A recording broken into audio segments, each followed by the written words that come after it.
Assalamualaikum warahmatullahi wabarakatuh. Selamat pagi anak-anak sekalian. Hari ini kita sudah masuk pada bab 3 mengenai materi struktur dan fungsi jaringan tumbuhan. Nah, untuk pertemuan kali ini akan dibahas struktur dan fungsi organ tumbuhan serta organ-organ pada tumbuhan dan proses fotosintesisnya. Simak penjelasan Ibu pada video berikut.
Nah, untuk jaringan tumbuhan yang perlu kita ketahui bahwa jaringan tumbuhan ada dua, yaitu jaringan meristem dan permanen atau dewasa.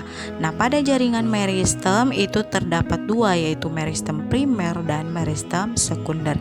Sedangkan untuk di jaringan permanen atau dewasa, di situ ada jaringan epidermis, parenkim, penyongkok, dan pengangkut. Semua ini ada pada tumbuhan. Simak penjelasan berikut ya.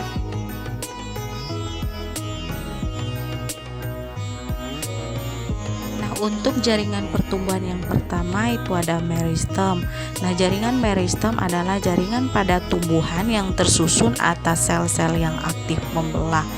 Nah, jaringan ini mudah ditemukan pada bagian titik-titik tumbuh batang maupun akar.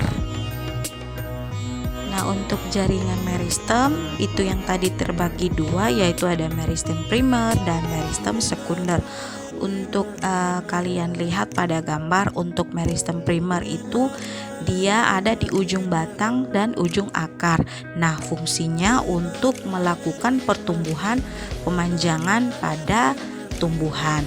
Kalau untuk meristem sekunder itu hanya terdapat pada tumbuhan dikotil dan gimnospermae, berfungsi melakukan proses pelebaran atau kambium dan kambium gabus. Nah, bisa kalian lihat nanti untuk tumbuhan gimnospermae ada di kelas 9, dan dikotil, monokotil tumbuhan berbiji satu dan berbiji banyak.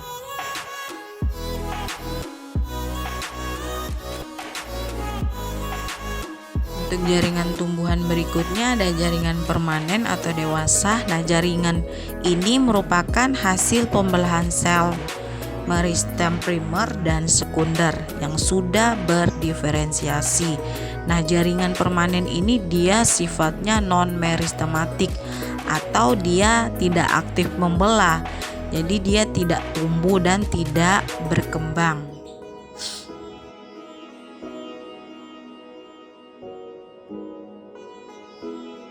Nah, berikutnya kita bahas jaringan permanen atau dewasa. Yang pertama itu ada epidermis. Nah, jaringan ini melapisi seluruh bagian tumbuhan terluar tubuh tumbuhan. Nah, jaringan epidermis ini berfungsi sebagai pelindung jaringan di dalamnya. Dia tersusun atas selapis sel hidup dan tersusun rapat-rapat. Pada contoh gambar di samping. Nah, beberapa dari jaringan epidermis termodifikasi menjadi stomata, duri semu, kutikula, dan trikom. Kemudian jaringan ini tidak mengandung klorofil kecuali pada sel penjaga dan stomata. Nah, kalian boleh lihat penampang melintang pada daun itu lapisan atas dan bawahnya sudah dilapisi jaringan epidermis ya. juga kita bisa lihat pada gambar penampang akar dan batang, di dalamnya juga sudah dilapisi jaringan epidermis. Nah, yang berikutnya ada jaringan dasar atau parenkim. Nah, jaringan dasar dia tersusun dari sel-sel hidup. Dia membentuk struktur morfologi dan fisiologi bervariasi. Nah, jaringan dasar atau parenkim ini dia terdapat di bagian akar, batang, daun, buah dengan vakuola berlimpah. Jaringan ini memiliki ruang antar sel sehingga letaknya tidak terlalu rapat. Nah, pada dinding sel yang telah menebal terdapat celah plasmodesmata.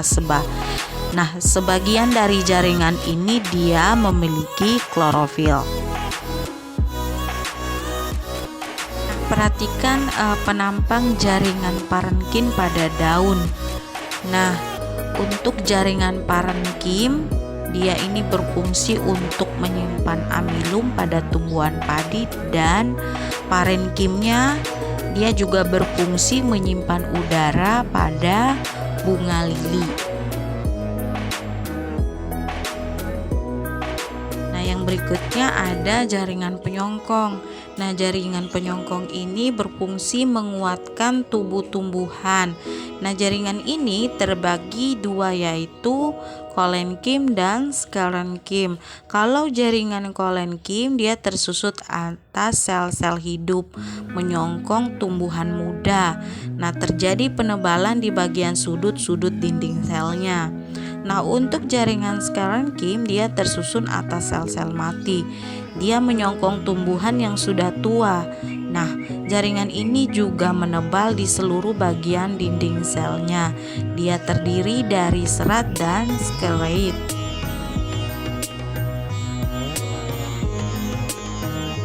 Nah, silakan kalian simak gambar berikut antara perbedaan dan persamaan kolenkim dan sklerenkim.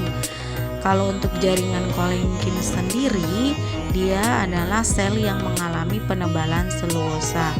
Jaringan yang berperan sebagai jaringan penguat. Nah, khususnya organ-organ tumbuh yang aktif mengadakan pertumbuhan dan perkembangan. Untuk jaringan sklerenkim sendiri, jaringan sklerenkim adalah jaringan penyongkong yang ditemui pada organ tumbuhan, tidak lagi mengalami pertumbuhan dan perkembangan atau yang telah dewasa.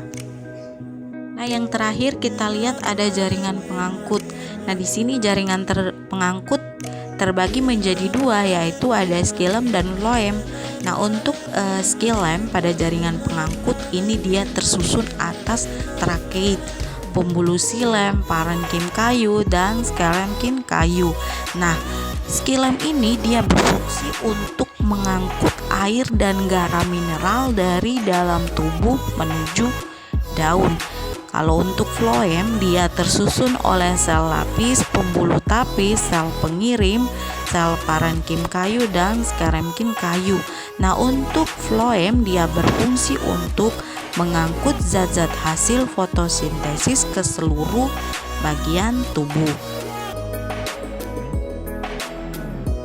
Nah, bisa kita lihat penampang xilem dan phloem pada tumbuhan dikotil dan monokotil.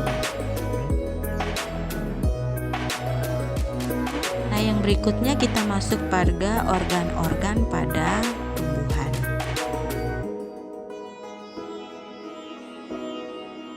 Untuk organ tumbuhan yang pertama itu ada akar. Akar berfungsi untuk melekatkan tumbuhan ke substrat atau tanah. Nah, akar menyerap air dan zat hara dari dalam tanah. Akar juga menyimpan cadangan makanan. Nah, alat untuk perkembangbiakan vegetatif pada akar yaitu umbi akar. Kalian bisa lihat penampang akar di bawah ini. Nah, yang berikutnya ada batang. Nah, batang dia berfungsi untuk menompang atau menegakkan tubuh tumbuhan. Batang mengangkut air dan hara dari akar ke daun. Nah, batang juga menyimpan cadangan makanan. Nah, batang alat perkembangbiakan vegetatif seperti umbi batang dan stek. Nah, di sini batang dia menyimpan cadangan makanan seperti umbi-umbian, wortel, seperti itu ya. Nah, organ tumbuhan berikutnya ada daun. Nah, daun adalah tempat terjadinya fotosintesis. Nah, pada organ ini daun melakukan transportasi atau penguapan saat suhu lingkungan mulai panas. Nah, daun juga mengangkut hasil fotosintesis dari daun ke seluruh tubuh tumbuhan. Nah, yang berikutnya ada bunga. Nah, bunga ini berfungsi sebagai alat perkembangbiakan. Nah, pada bunga dia memiliki alat kelamin jantan atau disebut benang sari. Kemudian ada alat kelamin betina atau disebut juga putik, dan perhiasan berupa mahkota dan kelopak bunga. Bisa kalian lihat gambar di bawah ini adalah bagian-bagian bunga sempurna.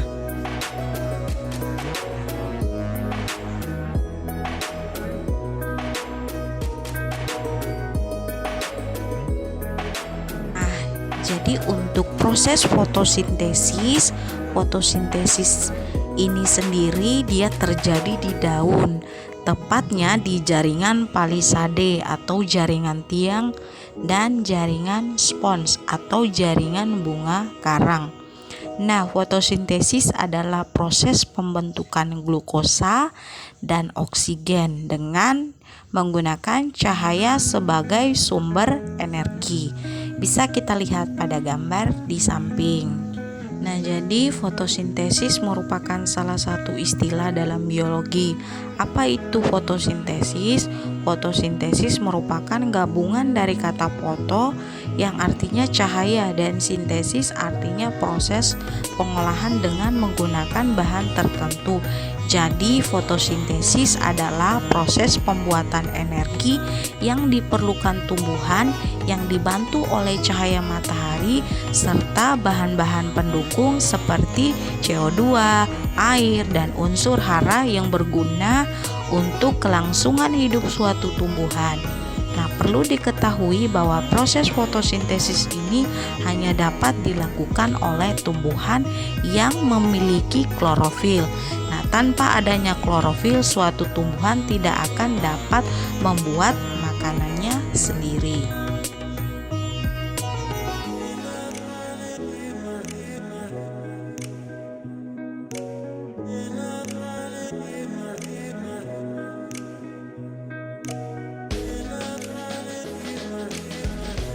Jadi dalam proses fotosintesis ini juga terbagi menjadi dua tahap. Ada reaksi terang dan yang kedua ada reaksi gelap atau siklus Kelvin.